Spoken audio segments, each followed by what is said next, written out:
The content of this video, as well as the thoughts, views, and opinions expressed herein, belong to the presenter and do not necessarily reflect the views of Brigham Young University or the Church of Jesus Christ of Latter-day Saints.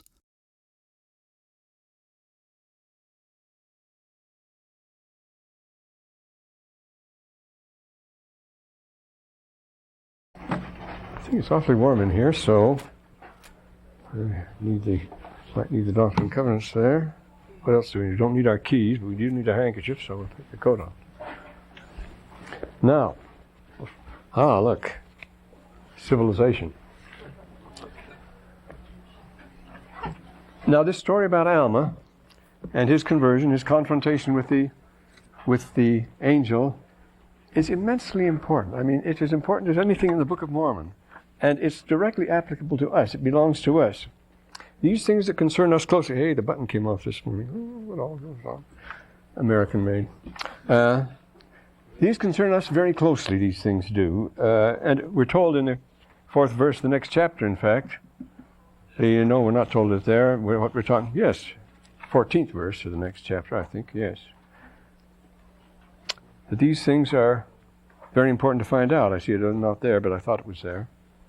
It tells us there that we 20 and 14. Well, let's begin again then. What we have here, as I say, the issue is to be decided is this: which world shall we take seriously?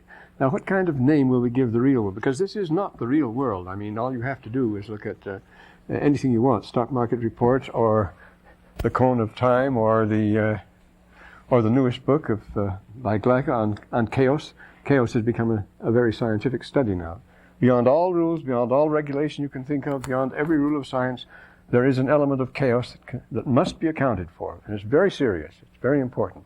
And it's becoming one of the major fields of science within the last couple of years or so. And that's very important. The book by Gleica I would recommend to you. I haven't finished it yet. But the experience of Alma Jr. and his friends is our experience as far as this goes, you see. We must all decide how seriously we're going to take this side or this side. He laughed at the other side he took it lightly, of course, wanted to make fun of it and have his fun here. And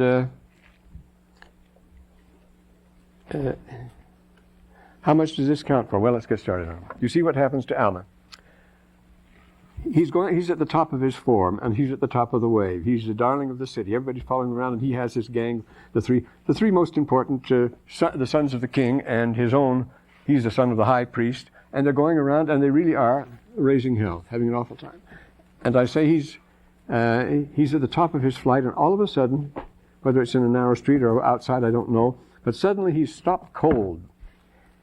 There's a shaking of the earth. There's dust in the air. There is confusion. They hear sounds, they hear thunder, obviously an earthquake going along with it, but with it, an angel stops him dead in his tracks. Just like that. What a reversal. Talk about embarrassing moments. This is it. Catches him dead to rights here, and he rebukes him. And you know what happens. How would you react to that? What could you reply in that? I mean, talk about being caught off guard, talking about being humiliated, talking about being turned upside down. The only thing he does is just stand there and go blank with a foolish look on his face, and he's frozen, he's stiff, he can't do anything. He's struck, he's paralyzed. It's just what you would do in such a situation. You see, how would you handle it? You couldn't handle it, because this is a complete reverse. Is he going to explain to the angel what he's going to do? He's going to try to talk himself out of it or something like that? You don't do that to an angel as far as that goes. And so the subject comes up here. Why do these rascals get to see an angel and none of the rest of us do, you see? It's very important, you see. There are lots of people that have lived righteously all their lives. They're never going to see an angel. But you notice throughout the Book of Mormon and elsewhere, angels only appear in times of great crisis to reverse the course of history. They turn it around. Whether it was Angel Moroni to Joseph Smith, whether it was the angel Gabriel to Zechariah, it started things going in a reverse direction. It reaches a point where everything has to be changed, and this has great results. As you know, what's going to follow from this is essential, is basic to the end of the Book of Mormon history. It's going to have a very important thing happen. So he gets turned around. Well, his three friends carry him home, and it's either in the square. If it was as a Pueblo type. It would be in the square in front of the house because Alma was the high priest, and he would have a porch there, sort of an atrium.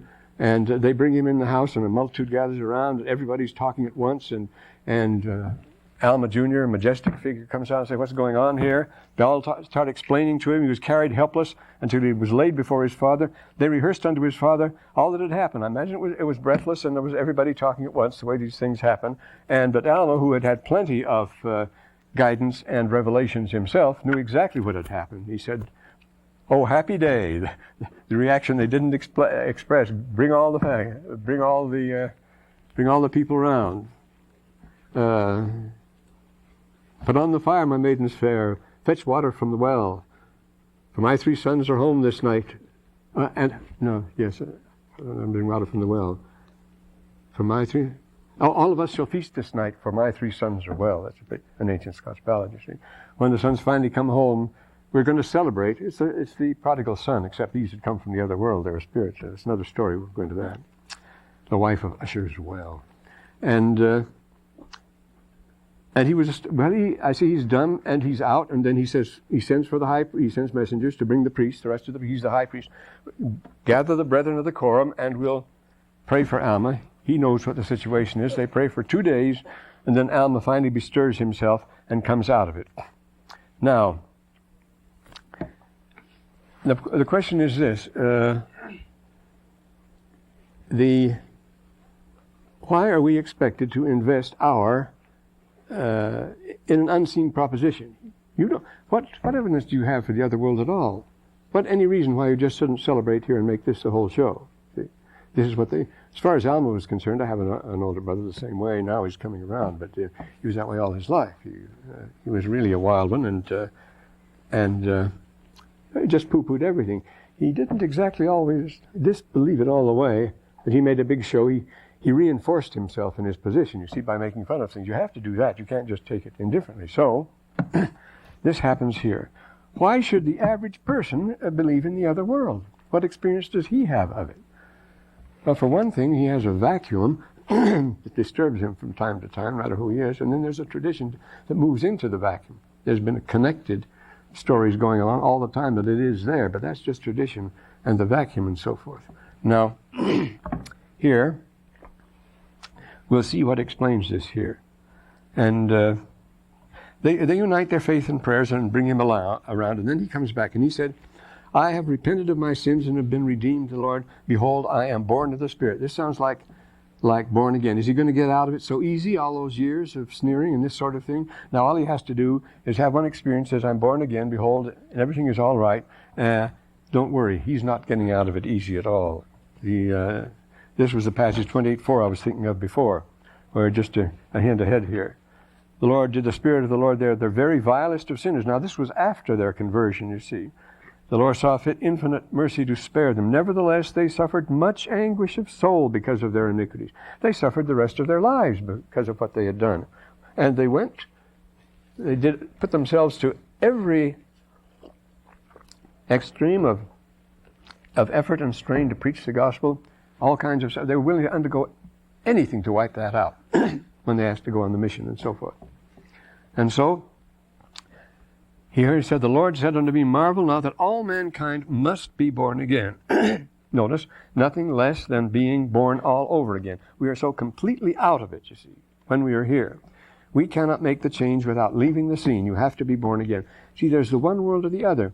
You can't mix them. It's a very hard thing. Brigham Young says, remember, if you try to take the water on both shoulders.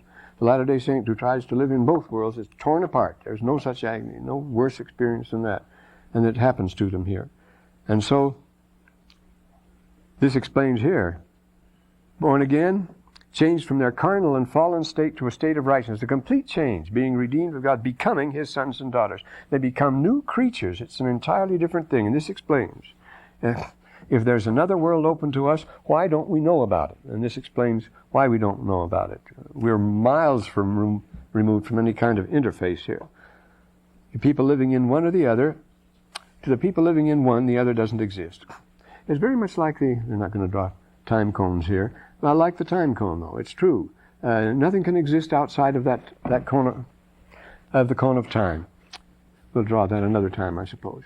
if other worlds exist, see beyond the range of speed of light of a certain time, a certain space, you can never know about it. I mean, all you can know about your existence is it's monolinear, one single line, the line you happen to be on, where time and space meet. And of course, the time is measured by space, and space is measured by time. It's the same thing, isn't it?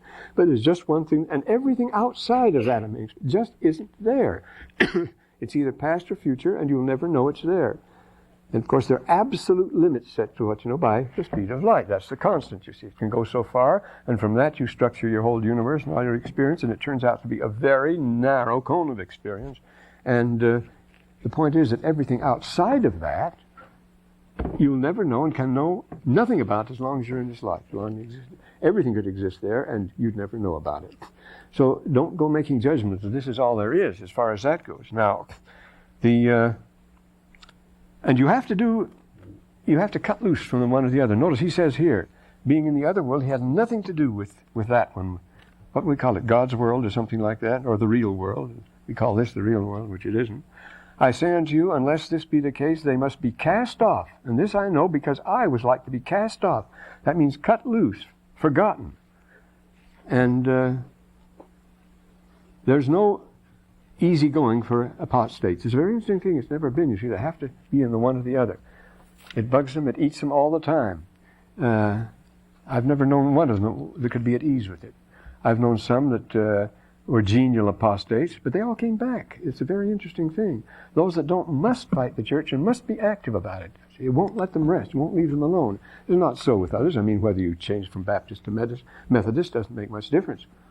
But once you've known the gospel, and nobody knows it very well, once you've had any experience of that, the possibility this just might be so, it's something you'll never shake again. And again, the problem, all right, why doesn't somebody give us a hint? Why don't we hear a voice from the other side? Our dreams are crazy. They're silly dreams. They deal with trivia, as they should, unless you're able to interpret them and so forth. But where do we have the dreams and visions? The visions of glory of old returning and angels are coming to visit the earth. Well, where are they, you see? Well, the point is obvious here. If we had easy contact with that, if that was open to us, this life would be no test at all. As the Book of Mormon tells us repeatedly, this life is a probation. We're here being tested. You must be in quarantine for that. You're being watched through a one-way window, but you don't know that you're being watched necessarily. What you do here is your own behavior, and you're to be tested.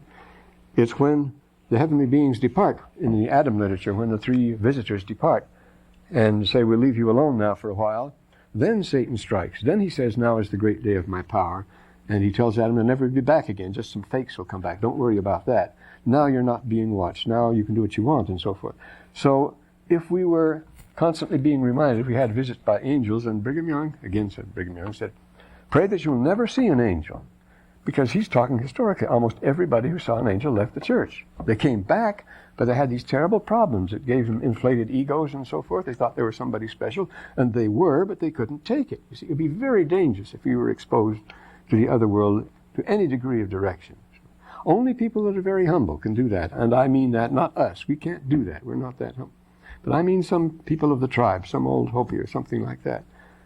Like old Tom Kuyeshwa, the head of the Parrot clan, who when he heard the gospel, didn't know a word of English, but when he heard Brother Bushman talk for half an hour, he came up dressed in all his fine regalia and asked to be baptized, he says. But you didn't understand. I've just been talking to you. I know it's true in here, he says. And you had to be baptized. And so that's the way it is, you see. But we're not in contact with those things because we don't live that way. Is there anything more distracting than the crazy world we live in? I mean, it's become one big mad theater, one crazy TV show from beginning to end. I mean, everything from the savings and loan to the takeovers, the leveraged buyouts, and all the criminality everywhere, and the drugs, and the corruption in politics, and the corruption in business, and the corruption in the military contracts, and all. Everything is completely cockeyed. I don't think this is the real world. What a test for us all, you see. Remember what the Lord told Enoch. He said, behold, worlds without number have I created, and of all the workmanship of my hands there is not so much wickedness as among thy brethren. We won't even let a little slit of light through from the other world. It terrifies us if we do. We don't want it at all. But why we should be committed to this, you've often heard it called the rat race and so forth. You can call it what you want, but it's silly enough. Don't worry. So, and that's the world that Alma was in. You see, he was a playboy and all the rest of it. And what a change this had to be. But it had to be a complete change here. So we're being quarantined here. So don't expect visions and revelations and glory. You're being tested all the time. You provide them. And reading the scriptures the same way. Schiller says in a poem called Die Hulung der Kunst, he says, Visit ein erhabener Sinn, sucht das Größe in das Leben. Bring, I haven't found that for years. Ein erhabener Sinn bringt, no, it doesn't bring, das Große in das Leben und sucht es nicht darin. Macht es. Behold, he says, a real intelligence brings enlightenment to what it studies. It doesn't just seek it there, you bring it with you, you see. And it's the same thing here, whatever we study and what we approach. Macht bringt Sucht. What is the word he uses? An exalted spirit, he says, puts the greatness into life. It doesn't seek the greatness there. You put it there. It's to be there at all. You've got to put it there. And Alma does. These people do. You notice these great characters in the Book of Mormon. And they work both ways. We're about to run into Nehor. And he is the opposite. A great man, a capable man, going in the opposite direction. But he says, and he speaks now in the terms of the mysteries, where he says, nevertheless, was a wanderer through tribulation, nigh unto death. He would rather die than go on, in other words. He was nigh unto death. He was reduced so low. Well, after this humiliation, after being shown what he was and being so guilty and knowing what it was, he says he was nigh unto death. Repenting nigh unto death, he says. He'd sooner die than go on. He felt so bad. And the Lord, but in the Lord in his mercy has spared me that. You don't have to. He snatched me out of it. And it was a close call. The word snatch is a good one, isn't it? He snatched me out of an everlasting burning. I am born of God. My soul has been redeemed from the gall of bitterness and bonds of iniquity. Now this is the applicability. This is the thing that was recited in the mysteries, the Jewish and the Christian and so forth, when you go from the light to the day. The applicability is, it was imitated, see, in the temples, in the ancient temples in Egypt. You go through darkness and trials, and you go through 3 levels and so forth. Then in the final stage, you went through a veil into a sunlit, in Egypt they had a sunlit courtyard, sun at noonday. Everything was white alabaster, crimson, absolutely dazzling, you see, this celestial room when you went into. And it was the same with the applicability, with the Greeks, with the mysteries. You went into a room that was brilliantly lighted after you'd been in the dark. See, it's called the applicability. That is the seeing of the light, the sudden vision that pops on you when you realize it. Well, this was rehearsed. It was dramatized in the Hellenistic period, under the Hermetic teachings, when they imitated. They adapted these things, they mixed them up, they imitated them, and so forth. That's another story. But this is the language he used. I was in the darkest abyss, but now I behold the marvelous light of God. My soul was racked with eternal torment, but I am snatched, and my soul is pained no more. See, there's already your definition of eternal torment. You said, well, how could he be out of it? It was eternal. If his soul was racked with eternal torment, he'd still be there, wouldn't he? No, he says, I'm out of it now. I'm pained no more. It means the torment by nature is eternal. Anybody who qualifies for it will get it from now till the end of time. It's there all the time, not that you have to suffer it all the time. This is one of the errors of Christian theology, as you know, where they tell it's eternal torment. Once you go to hell, it's eternal, forever and forever and forever. Well, he'd been as bad as most people that go to hell, you see, but it's not eternal with him. You get out of it now. He remembereth every creature of his creating. Now, that is good news. Everything outside, notice, yea, every knee shall bow and every tongue confess. So everybody's going to be included. It's future, you notice. Everybody's going to be included in this sooner or later. Outside of his sphere, it just sounds like Stephen Hawking writing now, doesn't it, about being outside of the cone of time and nothing exists. Because everything out the sphere of influence is lost and astray. You take the man who has everything. Think of some of the men who have everything in this world. Think of the old classic Citizen Kane, the man who had everything and who had nothing. Oedipus, the classical example, the man, tis, zelo, anthropon, tais, tsukais. Nobody didn't envy his fabulous good luck, but look at him. And you know of Richard Cory, who strays down the street in the New England Spoon River anthology. Everybody in town entries, he's the rich, proud man, and so forth. And Richard Cory, one fine summer's night, went home and put a bullet through his head. See, he wasn't happy after all, though he had everything and everybody envied him and so forth. And Belshazzar, and Nebuchadnezzar, and Nimrod.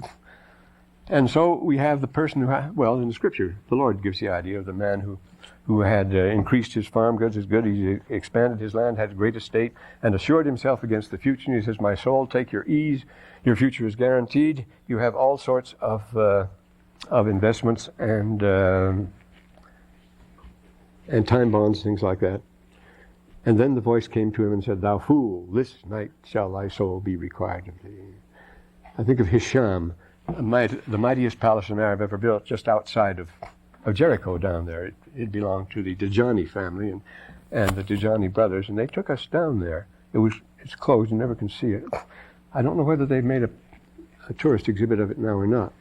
But this, the prince, took 27 years to build it. It was going to be the finest palace in the world, and it was the finest palace. It was magnificent, everything later. You have no idea how expansive and how luxurious it was. And the night he was to enter it, it was to be the housewarming. It was to be open. There came a great earthquake. He had a heart attack and died. The palace was completely destroyed. The night of its, what do we call when you open a house in initiation? Well, to be the first night. They were to have this big housewarming. Everybody was to come. People ought to come and everything. After 27 years, poof, that's what happens. See, this is the idea of the man who has everything. If you have everything, you're going to be awfully disappointed here. You're not going to have anything after all. And then, notice who are those who live without God in the world, you see. It is possible to be utterly deserted, to live without God. I mean, He wants to reach you, but you don't have to, and people do all the time. This generation certainly doing it. And they shall shake and quake and tremble and shrink beneath the glance of His all-searching eye. They'll try to avoid the issue right up to the end. You notice this? Not wanting to face up to it. Eventually you'll have to. Shrink, tremble, quake, and shrink and not want to have to look Him in the eye. And of course that's the worst thing that could possibly happen to you. More terrifying than anything else, we're told. Now, from this time forward, Alma began to be the zealous teacher. He becomes alien to the one world. And to be alien to the one world, you must be alien to the other. You must be alien to the one or the other. If you're really in the gospel, of course, see how the early saints were always persecuted and so forth. They were alien to that because why were people so upset? Why did they attack them and so forth? Why were they so, did they say these terrible things and do these terrible things? They didn't worry about anybody else that way.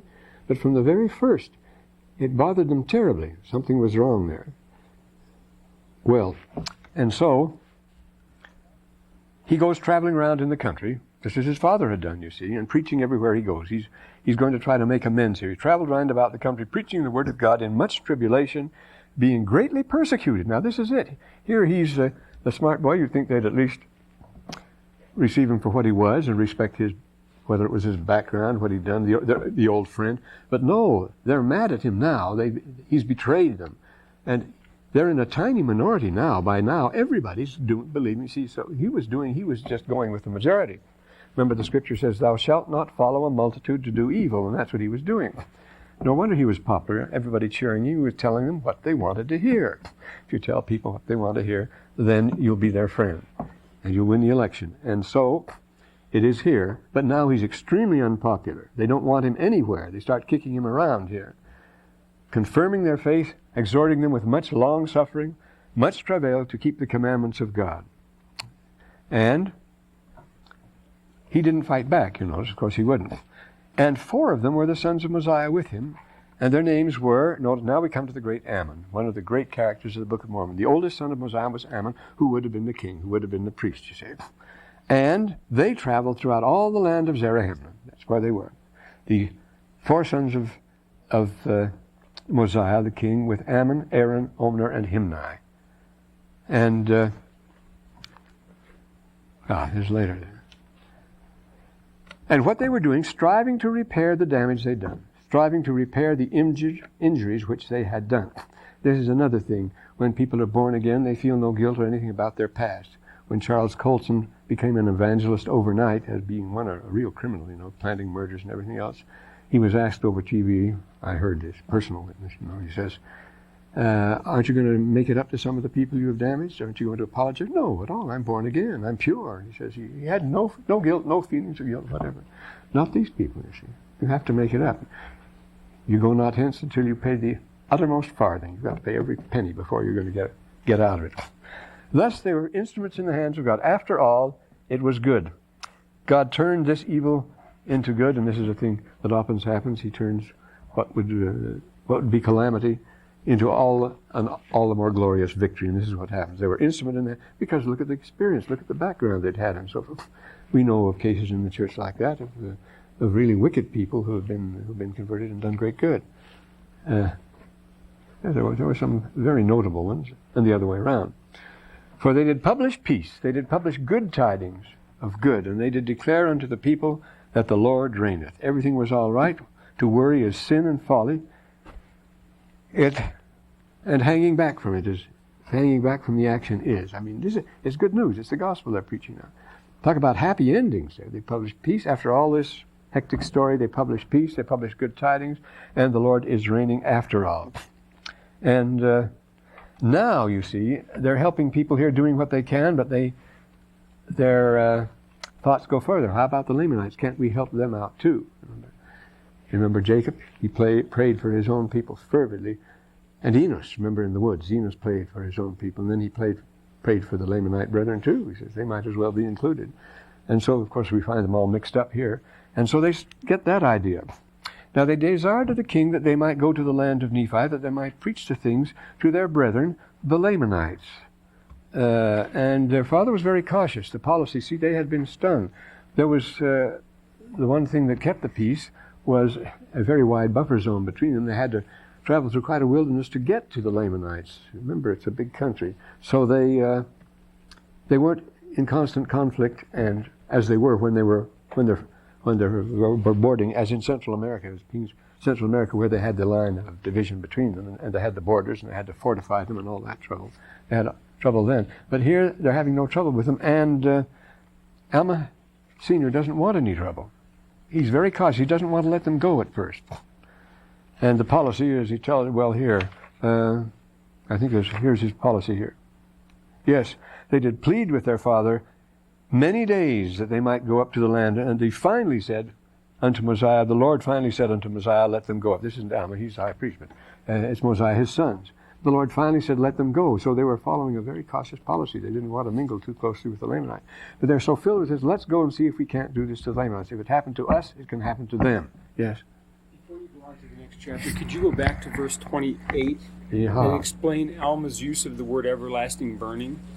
Oh, yes, we talked. He says, he mentioned in the 29th verse, he says eternal torment. Well, that's the everlasting part. It's always available, you know. But he mentions this later on. Of course, the burning, he says, it is like the burning of a real fire, he says. It is like, it consumes you. It constantly gnaws on you. You never can get it out of your system. It's like a fever. He explains it later on. And it's also made very clear that this is a metaphor. It's a figure. It's the best thing you can call it that. And yet, how near is it to real burning? This is the interesting point, you see. In physiology and so forth, a real fever can be stirred up by certain states of mind and so forth. You can think yourself into a high temperature. I don't know, this sort of thing. But these things are connected. But burning is the best image you can use, you see, an eternal burning. It doesn't mean that he's going to be in flames surrounded by elegant imps with tridents and so forth and so on. But it means as long as he lives hereafter, no matter what progress he lives with after, he will always have that awareness and always have that guilt with him. It'll hold him back forever, you see. That's true. Well, there are things we've all done that would be better if you hadn't done. You'll regret them forever. They'll hold you back no matter what happens hereafter. So let's make the best of it from here out. What do you say? No, the burnings, that's a figure here. And he has a good deal more to say about that a little later on. To their brethren the Lamanites, I said, can't we help them? Perhaps they might bring them to a knowledge of the Lord their God. If the Lord reigns, there's no cause for hatred. They say they're so happy at the end, or they didn't worry anymore. God was in charge of things. That being the case, why shouldn't we go to them? What have we got to worry about? God is in charge of these things. He might bring them to a knowledge of the Lord their God. And notice that perhaps they might cure them of their hatred. This is what the tradition was. They had this built-in hatred and traditional and so forth. And it was a chance. If there was any chance at all, they said we should take it. Cure them of their hatred. How could they? Toward the Nephites, that they might be brought to rejoice. They might have fun with us. That they might become friendly one to another. Now this is fraternizing with the enemy, isn't it? And it's the only solution to the problem here. We find this throughout the Book of Mormon. This is the basis of coexistence, not self-interest. You can prove self-interest in my land. How many times Germany and France have gone to war, and England and France and so forth, where it could be shown the North and the South, a famous book written just on the eve of the Civil War, The Impending Crisis, by, not Huffman Kinder, think his name in a second, in which he showed there was no profit in it at all, that neither side had anything to gain, that they would both lose terribly. It would be an awful thing, but they went right ahead and did it. You can never stop people from fighting by showing them that it's in their best interest not to. Got to be saying it's everybody's best interest not to go to war, for heaven's sake. And Hinton Helper is the man who wrote. Hinton Helper wrote that famous work, The Impending Crisis. The first really good statistical study showing that the cotton had stopped paying off in the South. Slavery had become a burden there. After all, it wasn't paying as well as it would be, and so on, and in the North and so forth. There were as many slaves up there as there were in the South, and they had nothing to gain by it. The same thing here. And but hatred is stronger than self-interest here, and they'll always do it. Was this a practical idea, you asked, to go and preach to these laymen? The father hesitated a long time, remember, and he wasn't so sure about it. Why did it, and how did it work out? This is a neglected leitmotif in the Book of Mormon here, but the appeal to the simple mind, of course, is the military solution. We see where we're getting nowhere with that. You'll never get anywhere. It's just going to get worse and worse as far as that goes. We're doomed if we don't have a generous impulse and act on that. It's the impulse. You're doomed if you have to be in danger of starvation before you eat. You eat because you want to, because you feel it'll be a nice thing to do. If you only drink when you're in danger of dehydration, you're not going to last long. You have to drink because you want to drink, feels good, and you'd love to do it. It's a fine thing. The same thing. You're doomed if you don't get rest, if you don't go to sleep until you're dropping of exhaustion. See, we do these things because they're the proper thing to do, and it works out, and that's the way we should. And it's the same way. We're doomed unless we yield to our friendly impulses, to our generous impulses, the more magnanimous side of human nature, and agree to be friends. You've got to do, otherwise it's going to go on and on. We know that. We've seen that sort of thing, and the Lord has told us that. And the Book of Mormon is a classic treatment of this particular subject here, this and in the case of the great Ammon, of course. But if the ideologues and so forth, well, what is interest and what is not in our interest isn't the first voice we listen to. We have to listen to that other voice. We're doing our best to dampen it now, and it's going to be disastrous. Well, anyway, that they might become friendly to one another. Imagine becoming friends with those people. They're their brethren. No more contentions in all the land which the Lord their God had given. God had given the land to both of them. Why would we be fighting in it? And this overrides everything. They were desirous that salvation should be declared to every creature.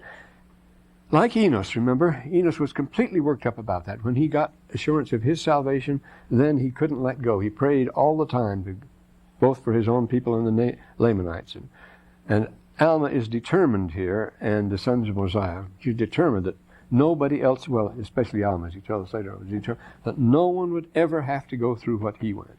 He had seen hell. He had been there, and he wanted none of that. And if he could possibly help it, nobody else would have to suffer that. That was the generous impulse that drove him here. They could not bear that any human soul should perish. Even the very thought that any soul should endure endless torment, what they got a taste of, you see, did cause them to quake and tremble. So they weren't happy and settled and redeemed and go back home and enjoy yourself now because you're forgiven and everything's all right. Far from it. They were just beginning to work it off now. Thus did the Spirit of the Lord work on them. It was the Spirit of the Lord. They were the very vilest of sinners after all their revelation, repentance, and so forth. Nevertheless, they suffered much anguish of soul because of their iniquity, suffered much in fearing that they should be caught right to the end. They were not safe home, you see. They were fearing that. We're told again in the Book of Mormon that God has prolonged our lives that we might have more chance to repent because we're going to need every minute we can get. They are worried. They're not pleased with themselves. And it was a dangerous undertaking, we see in the 5th verse here. Came to pass they did plead with their father many days that they might go up to the land of Jerusalem. Now here's this long standoff with the Lamanites. Mosiah was very cautious here. And so then the Lord said to Mosiah, let them go. So they do go. They took their journey in the wilderness. Notice a wilderness divided them from the Lamanites. There was a gap there, a very useful gap. Modern countries adjacent to each other are always horrifying. Well, Germany and Prussia and Denmark, for example, and Germany and France, all border countries of all throughout the generations, wherever they are, they have fought where there's a border. If you want to read the worst and ghastliest and bloodiest, read the most intimate to the closest to borders, of course, the Scottish Border Ballads. A volume of nothing but blood and horror about people which were friends and relatives, just like the American Civil War. The North against the South, brother against brother, and so forth, that sort of thing. Nope, there's only one cure to that, we read here. They did plead with their father that they might go out. And so it was that. And they took their journeys into the wilderness to go up to preach to the Lamanites. Now, King Mosiah, there was not many of his sons who would accept the kingship. This is an interesting thing. What? Not ambitious. They were all in line, beginning with Ammon. Why did they turn down the kingship? Well, of course, they had a new sense of values. They knew what had priority now. They weren't. Otherwise, they would have jumped at it, I'm sure. It was the fact that Ammon was the crown prince, so to speak, that he added luster to Alma, the younger, in his gang. But no, they knew what counted now. He wasn't impressed by it, wouldn't do it. And then this knowledge of the sick world. Alma had been persecuted and mocked. You see, as soon as they repented and came around, then their old friends and all the other people, the whole mob and the general public started making fun of them and giving them a very bad time, started persecuting them. Well, would you want to be a king over that crowd as far as that goes? He doesn't want to be king. All they want to do is preach the gospel now. That's it as far as they're concerned. And the law is still the law of the Old Testament they're preaching. They're still preaching the Torah. Those are remember the bronze plates, the brass plates brought from Jerusalem is the basic law on which Benjamin and Mosiah build the organic law of the Nephites, namely, it's the law of Moses. So they took the plates of brass and also the plates of Nephi after having translated and caused to be written on them, and therefore, they were talking about King Mosiah now. He took them, and these are the national treasures along with the sword of Laban and the Urim and Thummim and so forth, and the nations have national treasures. Among the Indians, they are the tiponi. The Hopis have the tiponi. It's a special box, like the Ark of the Covenant, that has the precious things of the tribe. They have the monkas, and they have the sacred Hopi stones and things like that. Sacred symbols are great on these things. But there are certain treasures that must be kept together, and they mark the integrity of the tribe, these objects. And of course, in Japan, you have the sacred mirror and the sword, and the things that are the sacred relics of the nation that mark its legitimacy. And if you have them, well, like the crown jewels of England. Where did Mosiah get the two stones fastened to the rims of the bow? The reason I'm asking is because when the colony is found, when they find Zeniff's colony, mm-hmm. and they capture the other Ammon, and he asks them if he can translate the record that they found of the Jaredites, and King Mosiah. He said that the king had means at that time whereby he could translate. Yeah. But this appears to be what the brother of Jared hit up with his record. Yes. And now he translated them, that is, Mosiah translated himself by means of two stones which are fastened into the two rims of a bow. The interpreting language. This is a very interesting thing now. Notice it mentions this interpreting language as a very matter-of-fact sort of thing. Well, it's something, the point, notice these two verses here, 15 and 16, are entirely alien to our world. We don't have anything like that today, but there are such things, I can assure you that. Talk about them in a minute. Though this is but this is entirely alien to our world, as a computer would be alien to theirs. You see, a few years ago, a computer would be absolutely unthinkable, especially a computer that draws diagrams and pictures and makes portraits and does anything you want it to, you see. Well, that sort of thing is another Urim and Thummim as far as they're concerned. Did you people really have something like that? Yes. And what did you have? Well, we had this Urim and Thummim, and it worked that way. Well, reading itself is a mystery. I was reading an awful text last night, the man weary of life in Egyptian, in hieratic. And won't go into it, but no, we won't go into it now. But the fact that it can be read is rather miraculous, and it really isn't very hard when you come right down to it, because all the letters look exactly alike.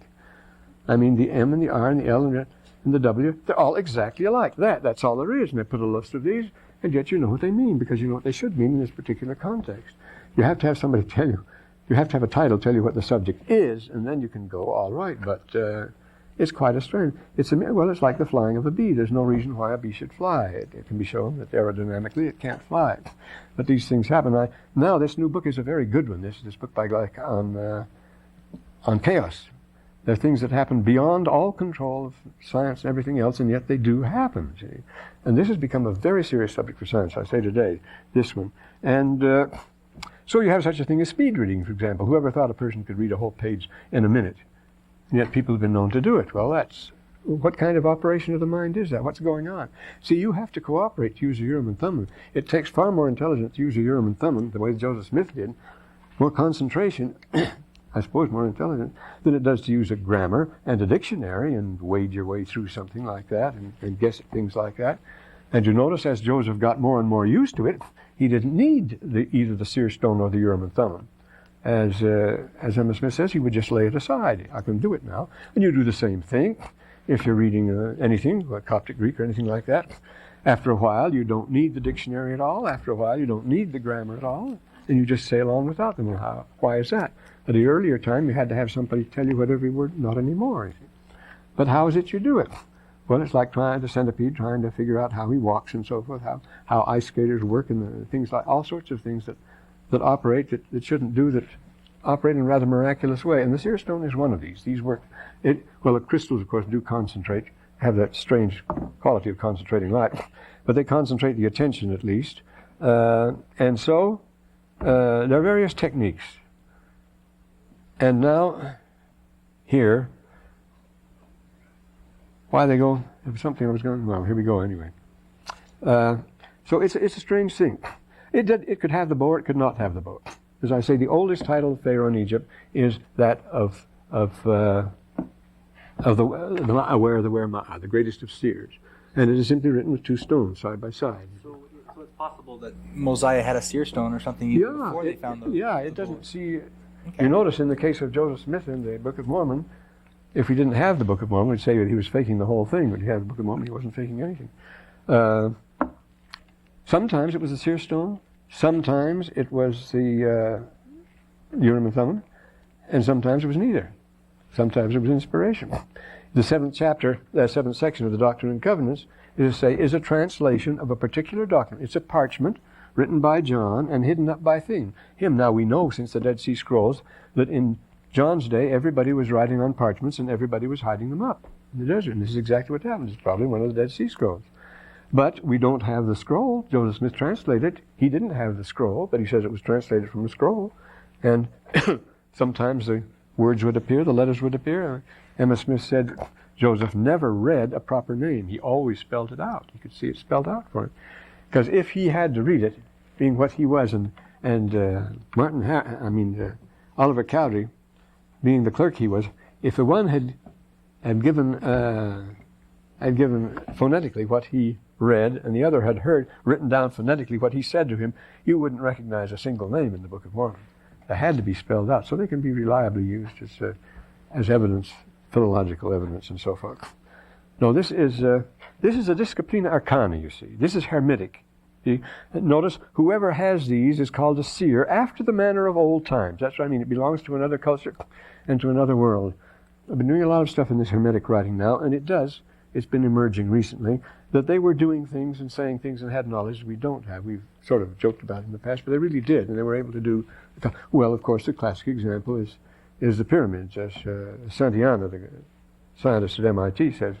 They weren't idiots that built that. You had to be consummate engineers and mathematicians to achieve what they did there, and yet we have nothing of what they did it with. We don't know. It's like all this stuff about all this stone cutting they do, tremendous, gigantic cyclopean masonry without metals. How are they going to cut the stone with other stones and so forth? Well, something going on here. Well, we're not going on to Arthur Clarke's program here, are we? Unsolved Mysteries.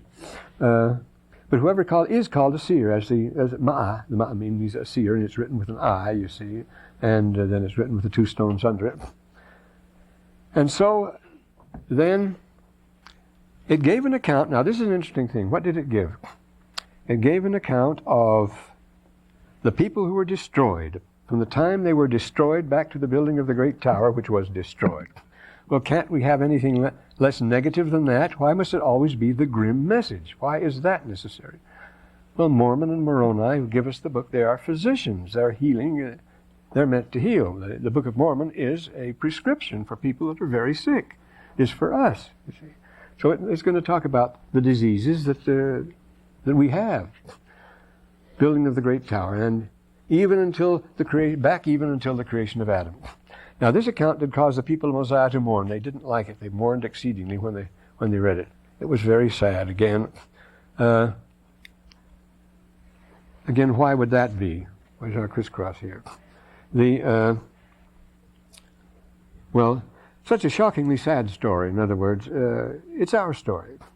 It's like American history. It's a ghost town sort of story. It's expedient that all people know. This is what I was talking about. What this does apply to us. It's expedient that all people should know the things that are written in that account about Ether. Everybody should know that, because this is the classic story of what happened, you see. And were they expecting something great? They got something very sad.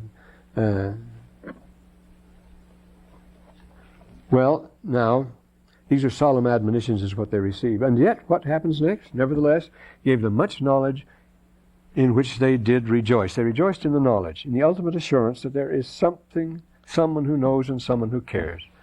That we are not an atom on a speck, as William James says, an atom on a speck of dust spinning around a bubble of gas. There's more to it than that, you see. So this gives us great knowledge and great reassurance. And they did rejoice because the story was being told to them for a purpose, not just to gloat over their fate and say, this is what's going to happen to you. No, it doesn't have to, and it's all good news. This account shall be written hereafter, behold, is expedient. We all know it as far as that goes. What's heck of the hymn here? And then they had this document, the plates of brass. They had Moses, the bronze plates. And which, remember, in Joseph Smith's day, the word bronze wasn't used at all, not until the 1880s. That was a French word that was adopted by the Arabs, but it means the same thing. And all these things were kept and conferred upon Alma, who was the son of Alma. So it's the state treasure. We keep for example, the British proudly preserve the Magna Carta. We preserve the original Constitution. It's a thing. It's a token. It is it's a talisman, really, sort of a thing. It's to attract our concentration and rally our attention and so forth, bring us together. We have these things. The Bible, of course, is the classic example of that. The cultural core of things like the Torah, like the Tipponi, like the Magna Carta, like constitutions. This is what this was. And all this stuff was conferred upon Alma, who was the son of Alma. All the records handed down from one generation to another, even as they had been handed down from the time Lehi left Jerusalem. The Old Testament is unique in that it does hand down the records, and unadorned. That's the interesting thing. Remember, other records we have, but they are ritualized and glamorized. The king always wins, and he's all powerful in this, that, and the other, whether it's the East, the West, the Orient. But in the Old Testament, whether it's Solomon or whether it's David, they are mortals and they are sin, and they can be very wicked men, and they have their faults, and they lose battles as well as win them. They're chased out, they're chased around and so forth. Whether it's a great priest like Elijah or Samuel, they have their sufferings. Nothing is prettied up in the Old Testament at all. It tells it like it is, as we say. And that's the only ancient chronicle that does. The rest of them are very strongly leaning, of course, toward the administration. Well, then the next chapter is on government. That's the last one in Mosiah. We've got to get to Alma sometime, don't we? Yeah. So let's hurry. We won't have time to finish it in the hour. I can see that. Well, then, this has been a very sobering lesson now. And it's a lesson on kingship, and this chapter now is a lesson on government. When Mosiah had done this, he sent out among all the people desiring to know who they wanted to be their king. This is the great assembly. This is which happens in all ancient societies, the Korabari, the gathering of the tribes, the festival. You have to come together, the powwow, when everybody in a particular tribe is required to come. And they're always for the spring equinox or at the solstice. And they were desirous that Aaron, his second son, should be king. And this episode might be one right out of the ancient Near East. You have interesting accounts, the papyrus of Rechmira, an Egyptian papyrus from the 18th dynasty. The 18th dynasty. Now Aaron had gone up the land of Nephi, therefore the king could not confer the kingship on him. He went on a mission, so he couldn't take it. He didn't want it. So he sent again among the people. Even a written word, he sent among the people. Remember, that's the way King Benjamin did when they couldn't reach him. He sent, and the same thing, Xenophon writes that way. Darius used to do that, send messages throughout the kingdom if he couldn't reach himself, and especially Alexander. The written record was the big thing, you see, at this time. The king who, if he couldn't reach, that was the advantage of writing. Writing makes empire possible. That's why you can reach it. You have control of the distance. Without writing, you have no control of the distance, you see.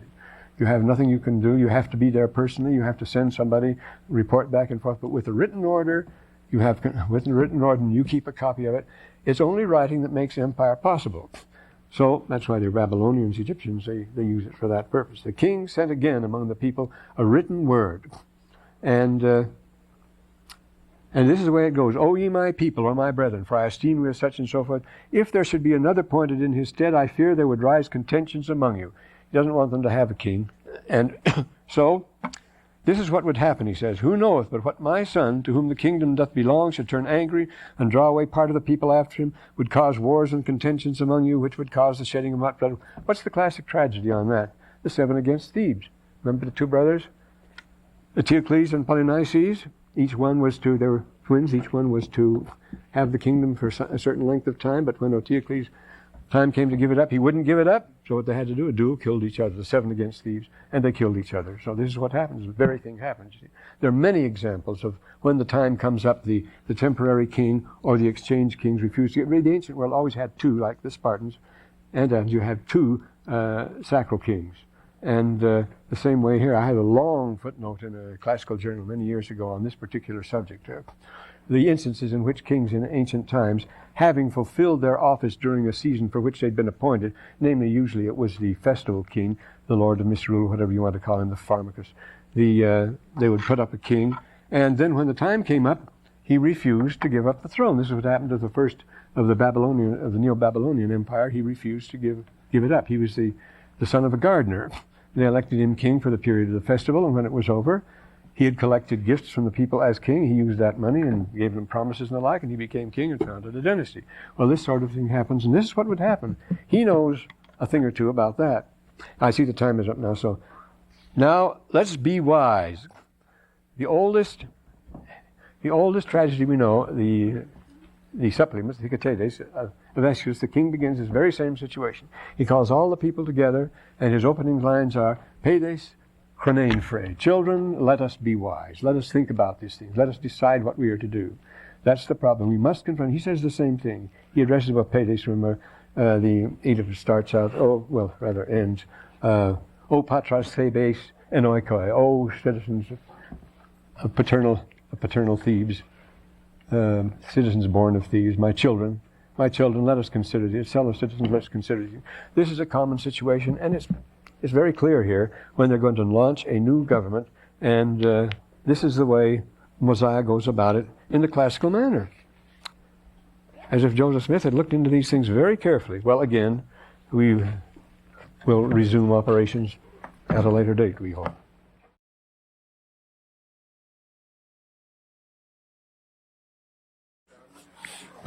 I had a question. Yeah. In Mosiah 27, verse 30, it's given me trouble for a long time. It doesn't seem to follow logically. The train of logic doesn't make sense to me. Deny that spoken of by our Father. But now that they may foresee that he will come, yes, and that he remembereth every creature of his creating, he will make himself manifest unto all. Now you see, that sounds like a non sequitur. Uh-huh. You have let me see. Oh, well, he's talking when he comes out. With all of them, my soul was racked with eternal torment. Now, he rejected mine. He did that. He denied that which had been spoken by our fathers. See? And again, his own father. But now, that they may foresee that he will come, and that his fathers may foresee, he's talking about his parents, I think, that they may foresee that he will come, and they also foresee that he remembers every creature of his creating. He will come and be with us all. He will make himself manifest unto all. This is the. Maybe he's talking about the spirit world. No, wait a minute. This is the protosis, and this is the apodosis. But now that they may foresee, they foresee that he will come. Therefore, he will make himself manifest to all. Well, they'll be prepared for him. Oh, the emphasis I probably as on may. This the promise that he will manifest himself unto all, so that they may foresee that he will come, and that he does remember every creature. He will make himself manifest to all, that they may foresee it, and they may foresee that he will come. But he will make himself manifest to all, that they may foresee that he will come. How can he make himself manifest hereafter, that they may foresee now? See? Now that says as a time sequence. It's funny there. Depends on where the emphasis. Yeah, and I don't understand how it works with It's the punctuation is what it is. Remember, Joseph Smith and Oliver, they allowed Grandin to put his own punctuation. The printer could punctuate, and it's a matter of punctuation here. And that's what it is. But now, parenthesis, I'll go here. I'm going to mark my own. I'm going to mark yours on. Go ahead, Mark. Alma 28 here. Oh, Alma. During those Mosiah 27. Yeah. 3 days, was he in the spirit world when he was going through that, or was he? He was out. What you mean by being in the spirit world? Now he says, this is your 30. Yes.